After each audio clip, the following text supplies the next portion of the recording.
Hello everyone, this is Neha Vats. कैसे हैं आप सभी लोग? आई होप सब लोग बहुत अच्छे होंगे। तो चलिए फिर से स्टार्ट करते हैं हमारी 70 रूल्स की जर्नी को। और आज जो हमारे पास है वो है रूल नंबर 13। जैसा कि आप बोर्ड पर देख सकते हैं। अब बच्चों ने मतलब आपने ये देखा होगा और मैं अच्छे से जानती हूँ कि कुछ लोग बोलेंगे मैम ये टाइम्स प्लस एज मतलब एज तो हमने सुना है, लेकिन उसके साथ टाइम्स ये क्या सीन है? ठीक है, कोई प्रॉब्लम नहीं। और कंपैरेटिव डिग्री आपने सुना है। अब यहाँ पर सबसे ज्यादा मतलब ये एक ऐसा रूल होता है जो रूल की तरह नहीं पढ़ाया जाता है, लेकिन सबसे ज्यादा मैंने जो क्वेश्चंस देखे हैं वो इसी में से देखे हैं। तो मुझे लगा कि क्यों ना कुछ नया लेके आया जाए, है ना, ताकि बच्चों को कंफ्यूजन ना रहे। तो अब समझते हैं इसको डिटेल में। ठीक है, अब यहाँ पर लिखा हुआ है आपका, हाँ, सबसे पहले समझिएगा कि इसका मकसद क्या है। Times plus as.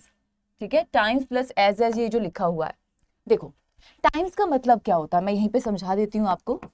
टाइम्स का मतलब क्या होता है हिंदी में बोलेंगे, अगर मैं बोला कि आप मेरे से 4 गुना ज्यादा स्मार्ट इंसान हो, या आप मेरे से 10 गुना ज्यादा पढ़ाकू इंसान हो, या किसी भी में जब भी हम बोलते हैं ना इतना गुना, तो इंग्लिश में हम टाइम्स वर्ड का यूज करते हैं। मतलब जब भी किसी चीज को मल्टीप्लाई करने की हम कोशिश करते हैं ना, किसी को किसी से ज्यादा बेहतर बनाने की कोशिश करते हैं।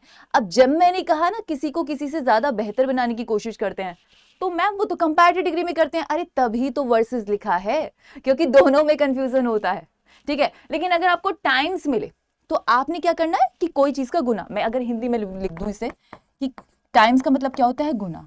ठीक है, अब आपको क्या प्रॉब्लम होती है, जैसे आपने टाइम्स देखा आपको लगा हाँ कई गुना, तो बेहतर बताना है, ज्यादा बताना है। आप क्या कर देते हो, कंपैरेटिव डिग्री का इस्तेमाल कर देते हो। फॉर एग्जाम्पल मैं आपको सेंटेंस बताऊं, आपने क्या बोला, मैंने बोला my sister is 10 times more smarter than I। My sister, मेरी बहन 10 टाइम्स ज्यादा स्मार्ट है, किससे? मुझसे। इसका मतलब क्या हुआ, आपने पहले बात तो टाइम्स लगा दिया, दूसरी बात आपने कंपैरेटिव डिग्री लगा, तो आपने कहा हाँ हाँ सही तो मतलब निकलता है, जब ट्रांसलेट करते हैं तो सही मतलब निकलता है। वही गलती करते हैं, यही एग्जामिनर के ट्रैप्स होते हैं जिसमें आप फंस जाते हैं। उसी पे हमको ध्यान नहीं देना है, उसी चीज पर हमको इतना बारीकी से चलना है कि वहां एग्जामिनर खेले ना। ठीक है, अब मेरी बात सुनिए, मैंने आपको हमेशा एक ही बताया कि बच्चा देखो ये मैं रूल लिखती हूँ, पर ये रूल कुछ होते नहीं है। अब आपको आपकी भाषा में समझाने के लिए, क्योंकि बच्चा हमेशा रूल ही पढ़ता है तो मुझे रूल लिखना पड़ता है, बाकी ये सारे कॉन्सेप्ट होते हैं। ग्रामर के सिर्फ दो ही रूल, एक ही रूल होता है, वो होता है दो सेम चीजें एक साथ नहीं आ सकती। जैसे आपने पूछा 10 टाइम्स, वो ऑलरेडी कंपैरिजन कर रहा है, वो ऑलरेडी कई गुना को बता रहा है, तो फिर आपने डबल कंपैरेटिव डिग्री को यूज क्यों किया? एक तो ये गलत हो गया कि मोर स्मार्टर, ये ही गलत है अपने आप में। लेकिन अगर आप इसे नॉर्मल भी लिखते हैं ना बच्चा, 10 टाइम्स स्मार्टर, अगर आपने इसे स्मार्टर भी रखा, देखो डबल कंपैरेटिव वो तो गलत ही गलत है। ठीक है ना, मैंने जानबूझकर गलत किया था ताकि आप समझ सके कि मैडम हमेशा ही जरूरी नहीं होता बोर्ड पर सही लिखी हुई चीज हर चीज सही हो। आपको खुद से इतना दिमाग लगाना पड़ेगा कि ये चीज यहाँ पे रूल नंबर 4 में समझा दी गई थी, ये सही है या नहीं है। हम जर्नी लेकर चल रहे हैं, इसका मतलब ये नहीं कि आज मैंने कुछ आपको पढ़ाया तो पिछला भूल जाओ, है ना।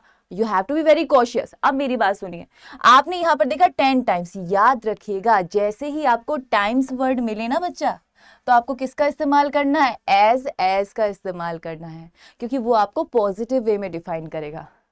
कंपैरिजन करेगा, वो टाइम्स कर रहा है, लेकिन हमेशा आपको पता होगा एज जब भी आता है उसके बीच में कौन सी डिग्री आती है, उसके बीच में आती है पॉजिटिव डिग्री। तो इसका मतलब वो कई गुना भी बता गया और पॉजिटिव वे में भी बता गया। समझ में आ गया? तो डबल कंपैरिजन नहीं हुआ। तो इसका सही आंसर क्या होगा, ये होगा माई सिस्टर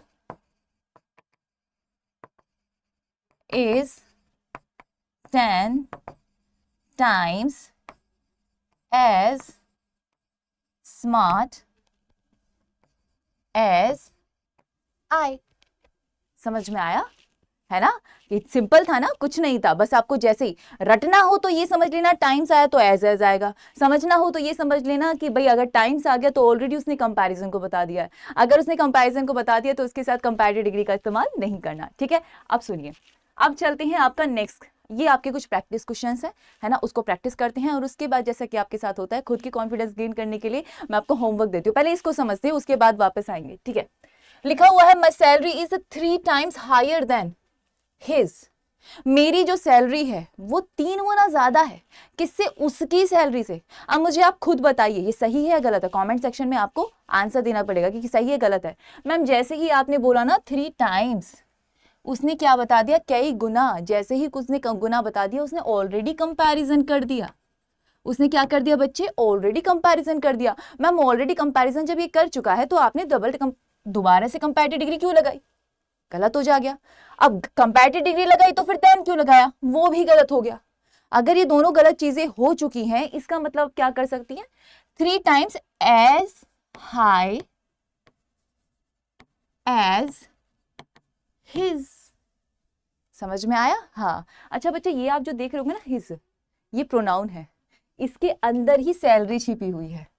जब आप प्रोनाउन का कॉन्सेप्ट समझेंगे ना, कुछ बच्चे बोले मैम हिज क्या?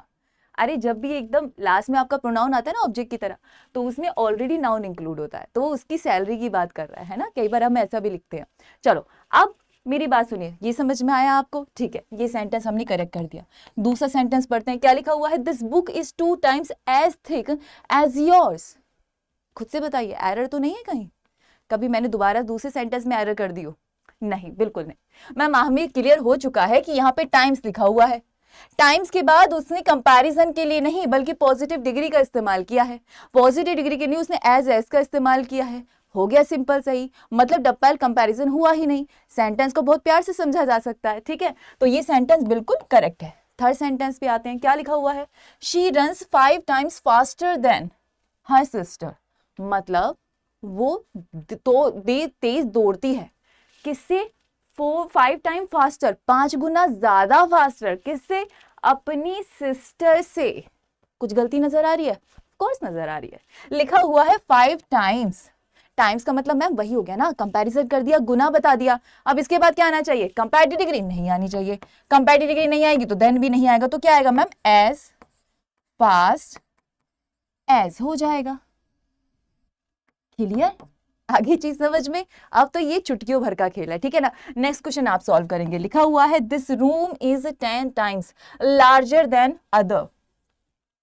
मतलब ये जो कमरा है ये 10 गुना ज्यादा, 10 गुना ही है, 10 गुना ज्यादा बड़ा है। किससे? दूसरे कमरे से। ठीक है, ओके। अब ये सही है नहीं है? मैम गुना बड़ा तो ठीक है, लेकिन सेंटेंस में डबल कंपैरिजन आ गया है, ये तो गलत हो जाएगा, है ना। तो ये क्या हो जाएगा? लार्जर नहीं होगा, देन भी नहीं होगा। जहां पे कंपैरेटिव डिग्री आती है वहां देन तो आएगा ही आएगा, तो दोनों को ही हटा दो। क्या हो जाएगा?